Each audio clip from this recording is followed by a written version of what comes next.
This is Legislative Review on Prairie Public. We're on our radio service and we're also on our digital platforms. Today, our guest is Senator Jerry Klein of Fessenden. He's a Republican. He's the Assistant Senate Majority Leader and also Chairman of Senate Industry, Business, Labor. Have I got that correct? You got it right, Dave. Well, thank you for being here, Senator. Appreciate it. Well, and thank you. Thank you very much for the invitation. I've always appreciated the opportunities to visit with you, and the interviews that we've had are certainly, you've always been kind, and I very much appreciate it. It's all about information. That's what this is all about. So there's one big thing that's happened now, and I'm sure there's a lot of unknowns yet, and that's the $1.9 trillion coronavirus relief bill that was passed by the Congress, and money is coming to North Dakota. First off, do we know yet how much money might be coming to North Dakota? Dave, those numbers are still kind of balls in the air. And the other, which it would seem that we may be in the range of $800 to $900 million, maybe even $1 billion. But we aren't exactly sure what that number is. I know it was just signed by the president. We also know that there's going to be an additional chunk of money that may come through the school to the schools, which would be independent of what we're talking about. So the strings have not been necessarily totally attached yet. I know we were certainly hoping for some money to possibly shore up like the PERS retirement program. And certainly that's one of the needs in our state, which could take and would certainly take it off our plates for a while. The fact that our PERS program is somewhat underfunded and at this rate won't be funded fully till the year, I don't know, 2090 maybe. It's a long time out, and the idea was potentially to use some of that money to merge that, build that up, and make that fund whole. So it's going to be, we're still looking. I was chatting with both the leader and the appropriations chairman. They're looking in to see what can we use. Generally, you can't use it to supplant other dollars. And how will it best be used in North Dakota for a one-time spending? Because once again, we don't want to start a program with this. We just want to do the best we can to help the people of the state in sort of a one-time shot at this. And I understand that cities and counties are going to receive a part of that money too. Your understanding as well? It's my understanding. The comment was made, Prairie Dog is not dead. And that certainly, and you certainly familiar with the Prairie Dog bill, the fact that the buckets, because of the price of oil, are not filling quite as quickly as we had hoped. And certainly, we're certainly hoping that there may be some infusion to help those counties, cities, and I don't think there's any township money in there, but potentially that we can make that money. And infrastructure is so important in our state. It's easy to get behind in infrastructure because we continue to have bridges and other things that need to be done and built, and so we need to get that. It will be very helpful should that money come for the counties. Now that the bill is passed and you're just waiting for some of the details, devil's always in the details, of course, but with the legislature in session and several days left of the session, can you get things accomplished and get the spending out during the legislative session that you're currently in? We are certainly absolutely hoping that we can do that with the fact that it's done now and we're moving along, that we can address those things. So yes, it's very positive. So we can see, we need to know the details. And of course, next week when we have the Moody's analysis of where our budget is going, where our dollars are going, that's going to be extremely important so that we can see how the budgeting process is going to play out. We're excited about the fact that some may be excited at the fact that oil is going up, other than the folks who are pulling up the pump. but certainly it also provides additional dollars to the state. However, we do have this April 6th deadline that would suggest that when they are going to make what we believe is a final decision on the DAPL, that will trigger what the price of oil may or may not be for the state of North Dakota, and how well our buckets will fill.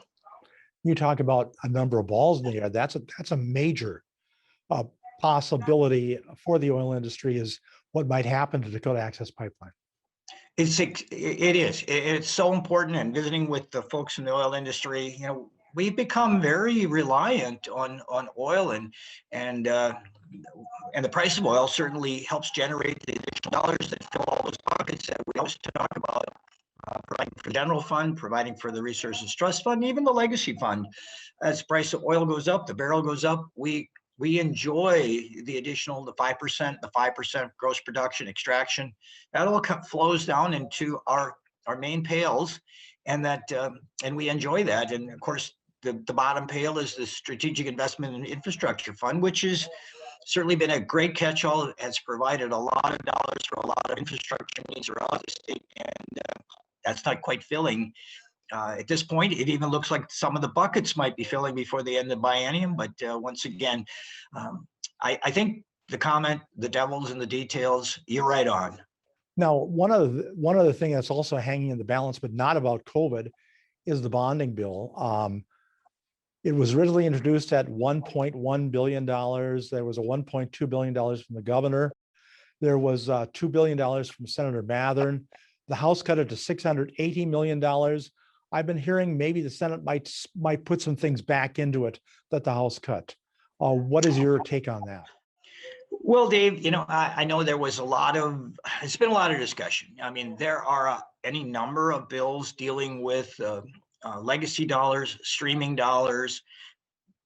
The bonding bill is an attempt to take care of some of our current needs and fund that with selling bonds, which today have a historically low rate of interest. And rather than waiting to the future to accomplish some of our major projects, and right now, I believe the water projects have been left in. The Fargo diversion, we're going to take care of the Mouse River needs. Some of those major projects, we're going to take care of those and move those along in this bonding bill. Now, what might need to be injected back in, I'm not sure. Once again, infrastructure needs, but you know, when people, I'm not suggesting there's blood in the water, but everybody early on was looking to see what they can leverage through this bonding bill, what they can add on. But yet, I think right now, it's certainly a reasonable bill now. We are asking for legacy fund earnings to pay the interest on those bonds as we move into the future. And so we're looking at, you know, we've got a 20-year bond, we would get those paid back, but we would have accomplished the infrastructure goals that we had set out, and had done it when interest rates were extremely low and that the project costs were still lower. Because as we go in the future, you know as well as I do, inflation, cost of doing business continues to go up. And should we get some of these major projects done, it would be great for us, great for the state of North Dakota, great for the citizens.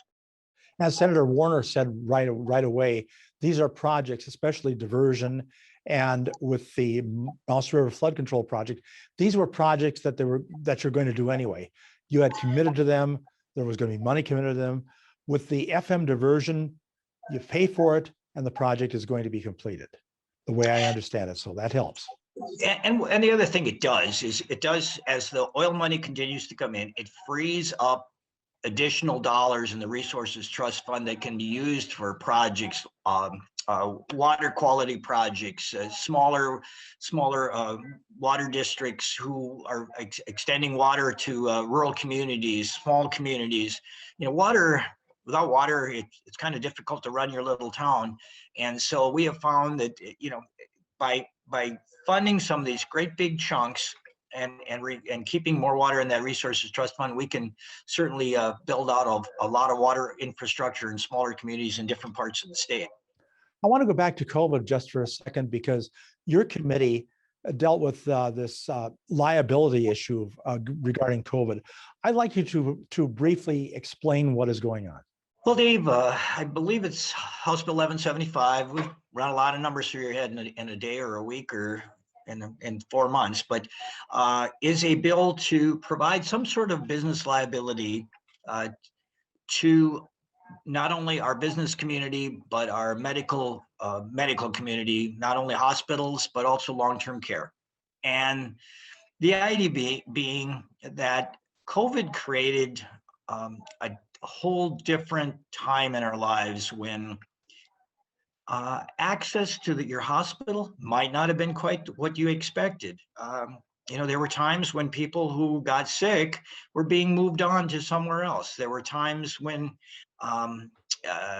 they were transferred from a Bismarck hospital to potentially a Fargo hospital. So it's been a difficult time, and what we're doing here is saying, okay, if this was COVID related, you're going to have to cut it some slack. This is not a get out of jail free card. If somebody actually was injured in a facility, in a business, through no fault of their own and no COVID relationship, that still sticks. There's still a law is still going to provide those people with some sort of recourse. But all we're asking here is that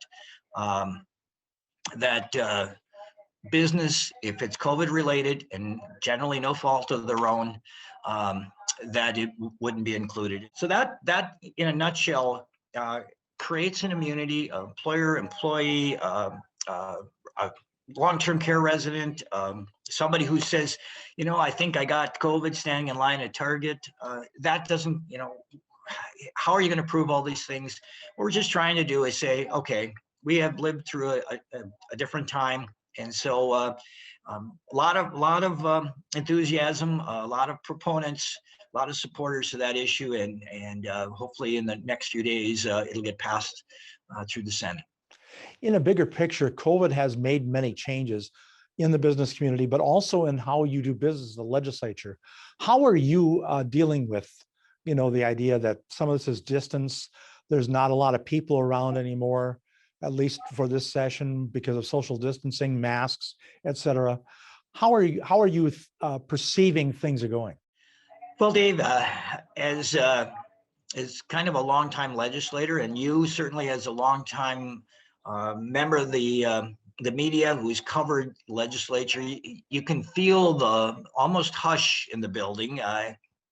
You don't come down to the hall downstairs in the entryway and see busloads of students hustling and bustling around. The committee room is limited to maybe six chairs, maybe 8 chairs.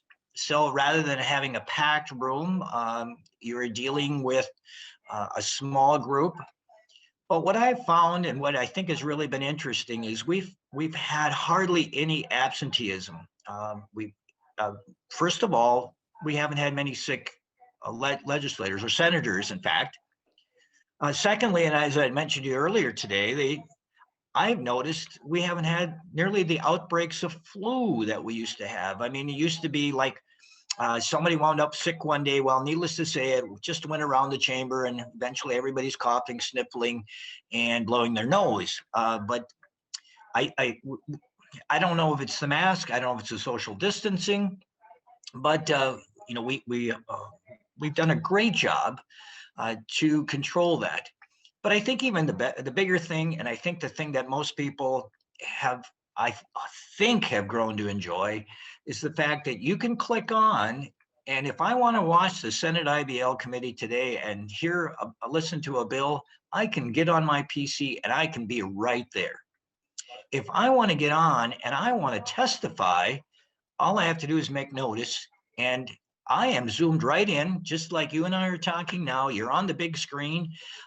You're allowed to ask questions, or we're allowed to ask questions. We get testimony, and you can be sitting in your office in Washington, D.C., or I hope not by the pool in Arizona, but nevertheless, you can be sitting most anywhere in America and have a place in North Dakota's legislature and have an opportunity to promote information in North Dakota's legislature. I think it's amazing. You as a legislator can sit at home.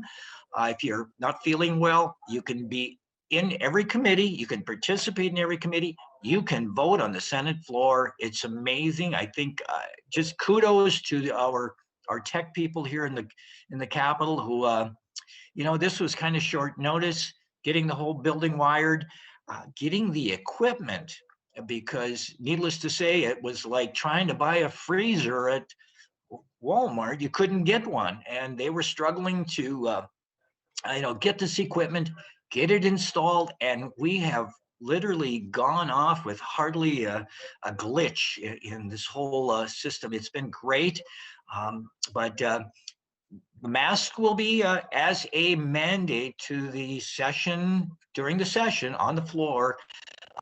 As of tomorrow, should no one get sick, should no one come in contact or be declared COVID, we will be making masks optional during the Senate deliberation. So you'll see if you're viewing the Senate during the session, if you're viewing the session, you may see people with no or a lot less masks come Monday. So, but once again, if we have an outbreak, the leadership can because of the rule, declare that an issue and have us put the mask back on. So I think this technology has been great. We have really, where other states were hesitant to even go into session, where we were wondering if we were going to get a group sick and that we wouldn't be able to move on, we have done a remarkable job. We've stayed healthy. People are getting their shots now. I don't know if it's a social distancing, but once again, I think you hit on it. When you come into the building now, there is a hush. We used to see around the back of the chamber, constantly lobbyists, students. You had a student sitting next to you. You had an old relative come and want to sit by you. We haven't had that. And I don't know.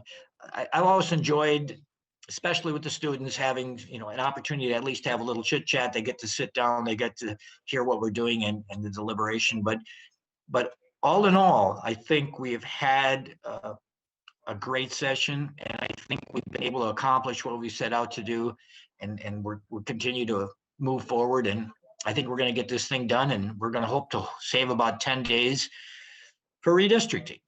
And that brings me to my new question, because you have a map behind you. And of course, Yes. Redistricting is going to be a huge issue coming forward. It's delayed because the census numbers probably won't be out till the end of September. And it looks like maybe end of December type of session for redistricting. Is that what your sense is?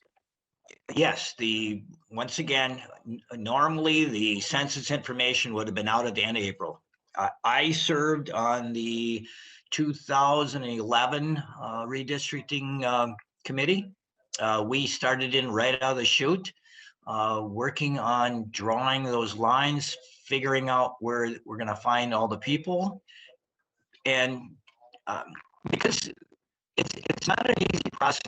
Many people just sit there and try to figure out ways to draw ourselves in these these boxes.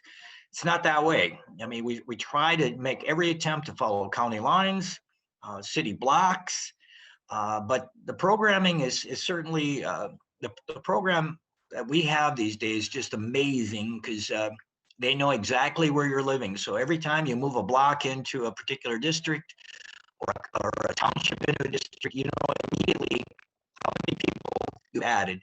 Now, what the problem for some of us rural guys is that we need, because of our state's population is growing, we need to have about another 1,700 folks in each one of our districts.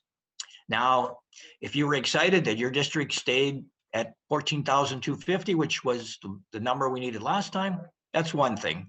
But now we're going to have to scramble for another couple of thousand people, a couple of 1,700 people, but nevertheless, that's not easy in rural North Dakota. And then you've seen growth. You've seen growth in Fargo, Bismarck, Williston, McKenzie County. So there is going to be some reshaping. There is going to be some whining and crying in the night, because there will be legislators who will be in with their fellow legislators. It's just the way it's going to go. We foresee maybe, two districts rural districts potentially going away. There is talk of moving back to 49 districts. I don't know that that's going to happen. We moved to 47 back in 2001. That seems to be something that most folks are going to try to adhere to. But, as a rural legislator, we're always concerned about, our rural voices.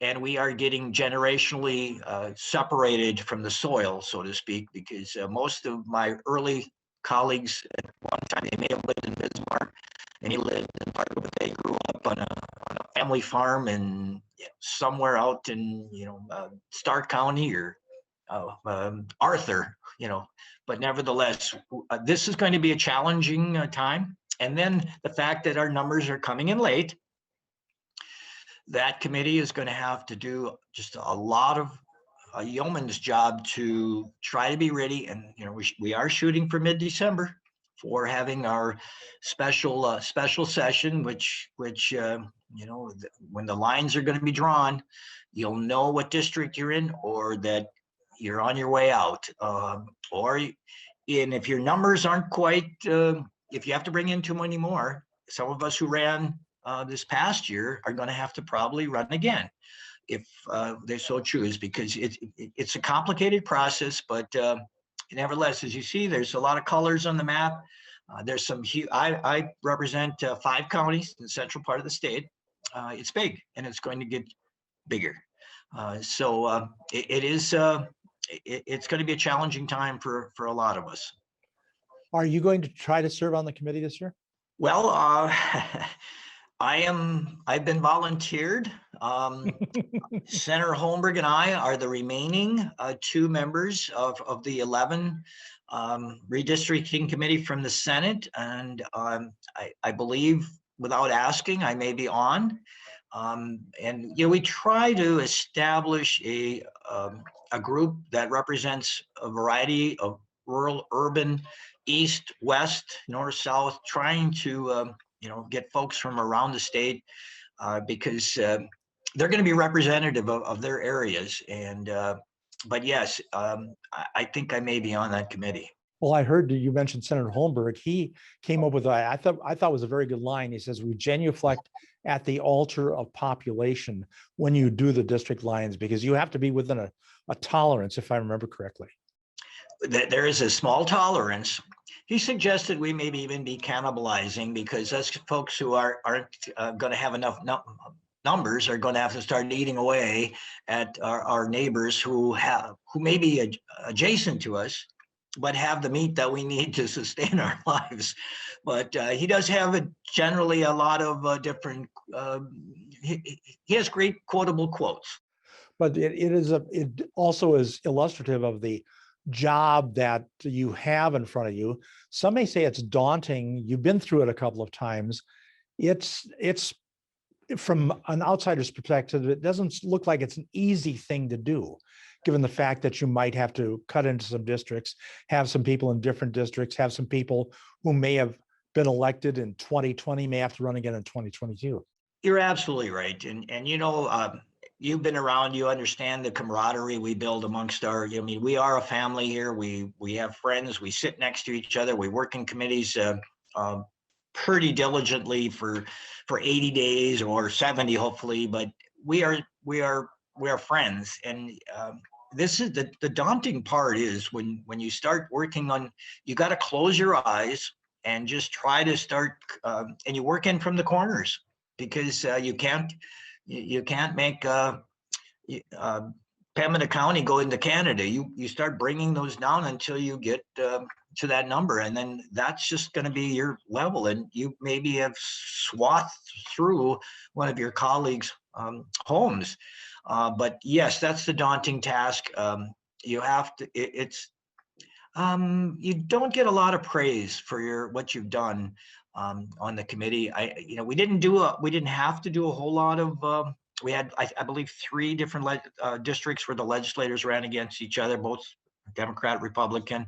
But it's just part of the process. And I think we're all very knowledgeable of that. And I think the rural guys especially this time are, and Dave, we have a majority, and having that big majority, and so you have become friends with a lot more folks. Not that I'm not friends with my good friends across the aisle. We work together every day, but nevertheless, there's going to be some work to be done. We just have about a minute left. I want to get this clear where you stand. You'd like to see it stay at 47, or would you be open to going to 49? Dave, I think there's some wisdom to going either way, because we have folks who believe 49 will help maintain some rural districts. Some would say, okay, instead of needing 1,700 people, we'll need 1,500 people. Is that enough to really make a difference? We want to keep the cost of doing business for those North Dakota taxpayers as low as we can. It does adding two districts make a lot of difference. Maybe, but maybe not. I think we're going to have to hear the discussion. We're going to have to see some numbers. We're going to have to see how the entire map would shape up. And I think at that point, I guess I hedged on that question. I'm not sure how I will act yet, but I think 47 has worked out for us pretty well. So your druthers would be 47 at this point. I think without listening to, and I haven't heard the debate yet on the additional two, I am going to say that, yes, I think I'm going to stick with the 47 until I can be lobbied into showing me that this would work out. And this is certainly, and we don't want to make these districts so huge that currently I have 100 some miles across my district. Do we add another 50 miles one way or another? But I think the important thing, if that helps with that, I think we should take a look. But we know we're going to be we know that we're going to need a couple of districts in a couple of the big cities and Western North Dakota. So yes, I think it's going to be I think you used the word daunting, and I'm going to say yes, it's going to be a daunting task, Dave. But it is. Senator, thank you very much. We've run out of time. We've got more subjects to talk about, but we run out of time. So, Dave, thank you so much. I always appreciate your kind words and your friendship when I see you here in the Capitol. Thank you so much. And thank you. Senator Jerry Klein from Fessenden is our guest on Legislative Review on Prairie Public.